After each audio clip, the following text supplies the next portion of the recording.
ආයිබුවන් යාළුවනේ ඔන්න අද අපේ ටයිනි ටුවරිස්ලා දෙන්න ජපානයේ සංචාරයක් යන්න තමයි සූදානම් වෙන්නේ.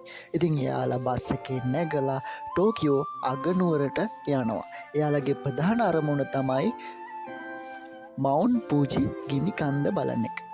මවුන්ට් ෆූජි ගිනි කන්ද බලලා එතනින් එහාට සක්‍රීය ගිනි කන්දක් බලන්න යන්නත් මෙයාලගේ අදහසක් තියෙනවා. ඉතින් ඔන්න මෙයාලා දෙන්න ඇවිදගෙන යනවා ටෝකියෝ අගනුවරින් මවුන්ට් ෆූජි බලන්න හිතාගෙන.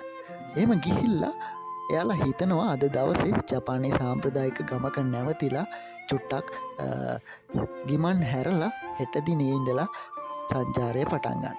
ඉතින් එයාලා ඔන්න පරණ රික්ෂෝ රථයකින් ගම්මානයට ඇවිදගෙන යනවා. ඊට පස්සේ මෙයාලා සකුරා මල් පීදිච්ච ලස්සන පාක් එකක ඇවිදින්න යනවා. ඉතින් එයාලගේ ආසාවක් තිබ්බා ජපානයේ තියෙන ඒ සුන්දරත්වය විඳින්න. ඉතින් එයාලා ඇවිදගෙන සාම්ප්‍රදායික ගමක් හොයාගෙන ගිහිල්ලා එහි පාරම්පරික සංස්කෘතික අත්දැකීම් විඳගන්න තමයි මෙයාලගේ අරමුණ. ඉතින් ඔන්න දෙන්න ඇවිදගෙන යන ගමන් හමු වෙන ස්මාරක ඒ වගේම ලස්සන තැන්වල ෆොටෝ ගන්නත් අමතක කරේ නැහැ. ඉතින් ෆොටෝ එකක් එම අරගෙන අපි අහලා තියෙන අර පිරිසිදු කාණු පද්ධතියේ මාළු පීනන කාණු පද්ධතියක් බලන්න මෙයාලා යනවා. ජපානයේ කාණු පද්ධතිය හරි පිරිසිදුයි කියලා අපි අහලා තියෙනවා.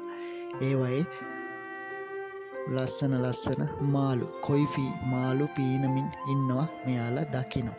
ඉතින් ඒ වතුර ටිකකින් මුණ හොදගෙන මෙයාලා ආයි යනවා පැරණි රජමාලිගාවක් බලන්න. ජපානයේ පැරණි රජමාලිගා කෞතුක ස්ථාන විදිහට තමයි දැන් සංරක්ෂණය වෙන්නේ. මේක කේස්ටල් ටවුන් වල තියෙන ජොකමාචි කියන මාලිගාව බලන්න මේ දෙන්න යනවා. ඉතින් මේ මාලිගාවට ගිහිල්ලා ඒ අසල තියෙන සංචාරකයන් සඳහා පහසුකම් ලබා දෙන්න සකස් කරපු සාම්ප්‍රදායික ආචාර විධි ධර්ම හඳුන්වා දෙන ආපන ශාලාවකට මේ දෙන්න යනවා. ආපන ශාලාවකට ගිහිල්ලා ඒ ආපන ශාලාවෙන් කෑම ටිකක් කන්නත් යාලා අමතක කරන්නේ නැහැ. ඉතින් ඒ රජමාලිගාව බලන්න ගිහිල්ලා එතන තියෙන සාම්ප්‍රදායික ඇඳුමක් ඇඳගෙන පින්තූරයක් ගන්නත් අපේ ටයිනි ටුවරිස්ලා දෙන්න අමතක කරේ නැහැ. ඉතින් ඊට පස්සේ එයාලා එහි තියෙන සාම්ප්‍රදායික ආහාර වට්ටෝරුවක රස බලන්නත් අමතක කරේ නැහැ. එහි ඉන්න කාරුණික මිනිසුන් විසින් ඔවුන්ට රසවත් ආහාර වලින් සංග්‍රහ කරනවා. ඉතින් මේ දෙන්න රසවත් ජපාන් සාම්ප්‍රදායික ආහාර වේලක රස විඳින ගමන් ජපානයේ සංස්කෘතික තොරතුරු පිළිබඳවත් දැනුම එකතු කර ගන්නවා. ඉතින් එතනින් මෙයාලා ආහාර අරගෙන එතන ඉන්න ඒ ස්වහද මිනිසුන් සමග කතා බහ කරමින් ඒ සංස්කෘතික තොරතුරු පිළිබඳව අමුතුම අත්දැකීමක් එයාලා එතනදී විඳ ගන්නවා. ඉතින් අවසානයේ මෙතනින් මේගොල්ලෝ එතන හිටපු මිනිසුන්ට ආචාර කරලා ඒ රජමාලිගාව අසලිනුත් එයාලා පිටත් වෙලා නැවත එයාලා ටෝකියෝ නගරය මැදින් එයාලගේ නවාතැන කරා යනවා. ඉතින් රාත්‍රියේ ටෝකියෝ නගරය හරිම ලස්සනයි. ගොඩක් ජනාකීර්ණයි. මේ ජනාකීර්ණ නගරයේ සිරි නරඹමින් මේ දෙන්න නගරය මැදින් ගමන් කරනවා. ටෝකියෝ නගරය කියන්නේ ගොඩක් සංචාරකයෝ වගේම ව්‍යාපාරිකයෝ රැකියා කරන පිරිස් බොහොමයක් ඉන්න ජපානයේ ප්‍රධානම නගරයක්. ඉතින් මෙතනින් මේ දෙන්න හිමින්ට නගරය මැදින් ඇවිදගෙන යන ගමන් වටපිටාව බලමින් එයාලගේ තොරතුරු දැනුම එකතු කර ගන්නවා.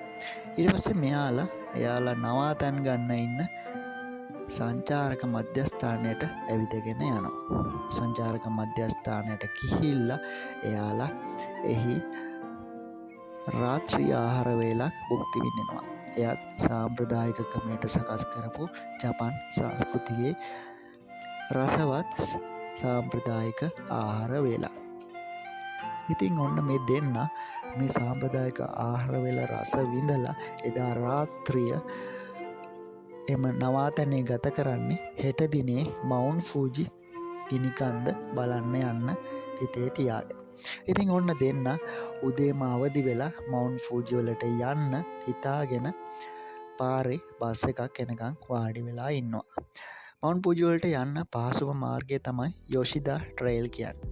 ඉතින් මේ මාර්ගයේ බස් එකක් එනකන් තමයි අපේ ටයිනි ටූරිස්ලා දෙන්න වාඩි වෙලා ඉන්නේ. ඉතින් ඔන්න ටික වෙලාවක් යද්දී බස් එකක් ඈතින් එනවා පේනවා. ඉතින් කොහොම හරි මේ දෙන්න මවුන්ට් ෆූජි බලන්න යන්න ඔන්න දැන් ලෑස්ති. බස් එක ආවට පස්සේ දෙන්න බස් එකේ නැගලා ඔන්න මවුන්ට් ෆූජි වලට යනවා. ඒ යන ගමනුත් මෙයාලා දෙන්න වටේ තියෙන ලස්සන පරිසරය, සුන්දර පරිසරය නරඹමින් තමයි යන්නේ.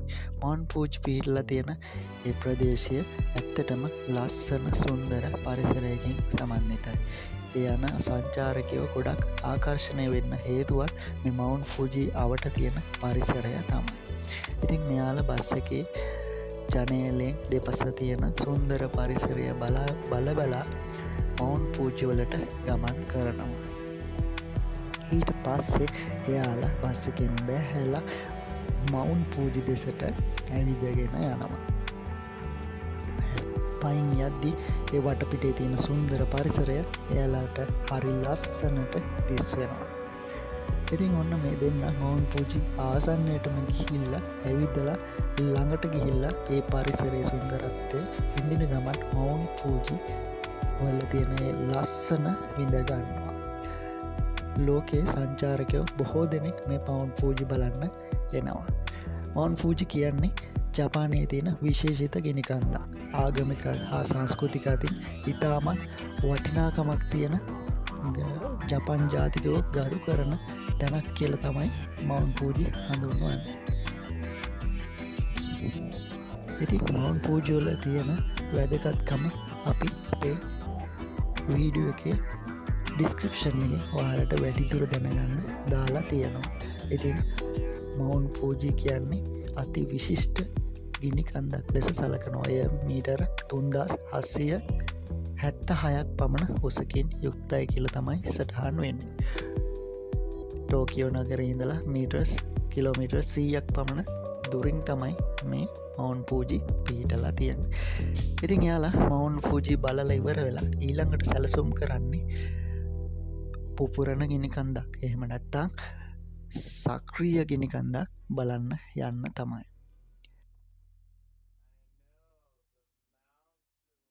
එයාලගේ අරමුණ තියෙන්නේ කගොෂිමා ප්‍රාන්තයේ තියෙන සකුජිමා ගිනිකන්ද බලන්න යන්න. ඉතින් ඒ දෙන්න ගුවන් යානෙන් නැගිලා සකුජිමා බලන්න යන කගොෂිමා ප්‍රාන්තයට යනවා. ඉතින් එයාලා ගුවන් යානෙන් ගිහිල්ලා බයිසිකල් දෙකක් අරගෙන ඔන්න සකුජිමා ගිනිකන්ද තියෙන ප්‍රදේශයට බයිසිකල් පැදගෙන යනවා. ඉතින් එයාලා සකුජිමා ගිනිකන්ද ආසන්නයට ගිහිල්ලා එහි තියෙන පැරණි ලාවා වර්ග එකතු කරමින් පරීක්ෂණයකත් නිරත වෙනවා. අපි ටයිනි ටූරිස්ලා දෙන්න මේ පරීක්ෂණ වැඩවලට හරි කැමති කියලා ඔයාලා දන්නවනේ. ඉතින් එයාලා මේ පැරණි පාෂාණ එහෙම එකතු කරගෙන වටපිටේ තියෙන පරිසරයත් කොහොමද කියලා පරීක්ෂා කරලා බලනවා. ඉතින් මේ සකුජිමා කියන ගිනිකන්ද ගොඩක් වෙලාවට නිතර සක්‍රිය වෙන ගිනිකන්දක් කියලා තමයි සටහන් වෙන්නේ. ආසන්නම කාලේ ඒ කියන්නේ 2005 මැයි මාසෙදී මෙහි සක්‍රිය වීමක් සිදු වෙනවා කියලා වාර්තා වෙනවා. ඉතින් දෙන්න දැන් සකුජිමා ගිනිකන්ද ආසන්නයටම ගිහිල්ලා ඒ ආසන්නයේ තියෙන පරිසරයේ සුන්දරත්වය සහ පරිසර ස්වභාවයන් පරීක්ෂා කරමින් තමයි ඉන්නේ.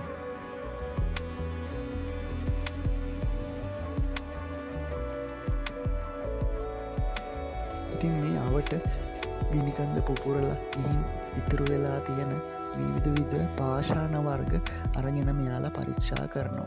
ඒ අසල ඉතාමත් දිස්නය දැනෙන්න නැත්නම් දිලිසෙන පාෂාණ වර්ගත් එයාලට හමු වෙනවා. එයාලා ඒවා අරගෙන පරීක්ෂා කරලා බලනවා. ඉතින් ඒ වගේම මේ දෙන්න ටිකක් එහාට යනකොට ඒ ආසන්නයේ තියෙන ගල් ගුහාවකුත් හම් වෙනවා. මේ ගල් ගුහාව අසලත් අර පෙර අමෝණු දිලිසෙන පාෂාණ වර්ග සමනල්ලු වගේ ලස්සන පරිසර ස්වභාවයක් තමයි මෙයාලට දකින්නට ලැබේ. ඉතින් කොහොමරි මේ දෙන්න එදා රාත්‍රිය සකුජිමා ගිනිකන්ද ආසන්නයේ පවතින ගල් ගුහාවක ගත කරන්න තමයි බලාපොරොත්තු වෙන්නේ. මොකද එයාලා දන්නවා මේ ගිනිකන්ද කොයි මොහොතක හෝ සක්‍රිය වෙන්න පුළුවන් කියලා. ඉතින් ඒ අත්දැකීමත් විඳගන්න තමයි අපේ ටයිනි ටුවරිස්ලා දෙන්න ඔන්න අද බලාපොරොත්තුවෙන් ඉන්නේ. ඉතින් එයාලා රාත්‍රිය ගත කරන අතරතුරේ ගිනිකන්දේ දුමාරයකුත් පිට වෙනවා. එයාලා දන්නවා එහෙනම් ඔන්න දැන් ඊළඟට ගිනිකන්ද පුපුරන්න තමයි යන්නේ කියලා. ඔයාලටත් ඒ ගිනිකන්ද පුපුරන අත්දැකීම විඳගන්න පුළුවන් වෙයි. ඔන්න දැන් විශාල ශබ්දයක් දාලා ගිනිකන්ද සක්‍රිය වෙනවා. අපේ ටයිනි ටුවරිස්ලා දෙන්න ගිනිකන්ද දිහා බලාගෙන ඉන්නේ ආරක්ෂිතව ගල් ගුහාවක් ඇතුළේ ඉඳන්.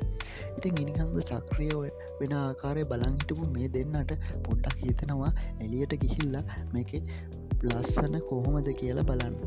එහෙම හිතපු දෙන්න කතා වෙලා එමින්ට හෙමින්ට ගිනිකන්ද පුපුරනවා බලන්න ගල් ගුහාවෙන් එළියට යනවා. ඉතින් ගල් ගුහාවෙන් එළියට ගිහිල්ලා ඔන්න ගිනිකන්ද දෙසට ඇවිදගෙන යනකොටම ඔන්න ගිනිකන්දෙන් විශාල පිපුරුමක් එනවා. එයාලා හිතුවේ නෑ එතරම් විශාල පිපුරුමක් සකුජිමා ගිනිකන්දෙන් මේ මොහොතේ ඇතිවෙයි කියලා. ඉතින් මෙයාලා විතා වේගෙන් ආපහු හැරිලා දුවන්න ගන්නවා. එයාලා පණ එපා කියලා දුවමින් මේ සකුජිමා ගිනිකන්දෙන් ඈතට දුවන්න ගන්නවා. ඉතින් එයාලා දෙන්න ආසාවට බලන්න ගියාට හරිම අමාරුවක තමයි වැටෙන්නේ. ගිනිකන්දෙන් විශ්වෙන ලාව එයාලා ඈතට විසි වෙනවා. එයාලා ඉන්න ප්‍රදේශයේ කිට්ටුවටම ලාව ගුලි විසි වෙනවා එයාලා දැක්කා. ඉතින් එයාලා ඉතා වේගෙන් ගිනිකන්ද ඈතට ගිනිකන්ද පහු කරලා ඈතට කොහොමරි දුවගෙන යනවා.